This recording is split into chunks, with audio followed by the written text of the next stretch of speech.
कभी आपने ये फील किया है कि हम कभी कुछ चीज़ें खुद ही करते हैं, हम उन चीज़ों के खुद ही ज़िम्मेदार होते हैं, लेकिन दूसरों को दोष ठहराते हैं कि उसने मेरे साथ ऐसा कर दिया, उसने मेरे साथ ये कर दिया, उसने मेरे बारे में बहुत सारी बातें फैला दी, उल्टा सीधा कर दिया। क्यों होता है ऐसा? कभी सोचा है आपने? देखिए, कभी किसी ने हमसे हमारा हाल पूछा कि आप कैसे हो। हमने क्या करा? हाल तो बताया ही, ऊपर से 10 दिन का जो हमारे पीछे, हमारे रिश्तों में, हमारे घर में, हमारे दोस्तों में जो भी लड़ाई झगड़ा या जो भी चल रहा था, वो सब हमने बता दिया। अपने अपने मुंह से अपनी कहानी सब सुना दी। दूसरे व्यक्ति ने सुन लिया। ज़रूरी नहीं है कि वो आपके प्रति बहुत फेथफुल हो, बहुत अच्छा हो।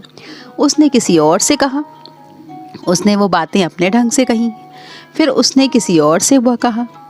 करते करते जब जिस व्यक्ति के बारे में आपने जो बात कही थी, फिर उसी ने आपसे कहा कि तुमने मेरे बारे में ऐसा क्यों कहा है। अब आप फंस गए ना। फिर आपकी उससे दुश्मनी हो गई, उससे आपके रिश्ते ख़राब हो गए, आप डिमोटिवेट हो गए कि बताओ उसने ऐसा कह दिया और ये बात तो ऐसी है, ये है।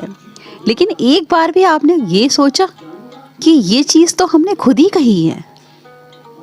आपने ये सोचा कि ये बात तो हमने खुद ही फैलाई है, ये चीज़ तो हमने खुद अपने मुंह से बोली है।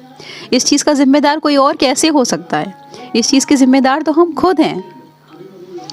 तो जब किसी दूसरे पर किसी बात की उंगली उठाएं, तो ये ज़रूर सोच समझ लें कि कहीं ऐसा तो नहीं है कि जो उंगली हम उठा रहे हैं उसके ज़िम्मेदार हम पहले खुद हैं। आपने वो कहावत सुनी है ना कि ऐसे उंगली उठाओ तो 3 उंगलियां अपनी तरफ आती हैं, ये सुना है ना? तो ये कहावत इस जगह सच होती है। इसलिए इस बात का दूसरों के ऊपर इल्ज़ाम लगाने का कि उन्होंने मेरे बारे में बातें फैला दी हैं और इससे डिमोटिवेट होने का कि अरे ये मेरे साथ क्या हो गया, ज़रूरत नहीं है। एक बार सोच के देखिए, शायद बहुत सारी चीज़ों के ज़िम्मेदार आप खुद हैं। राधे राधे।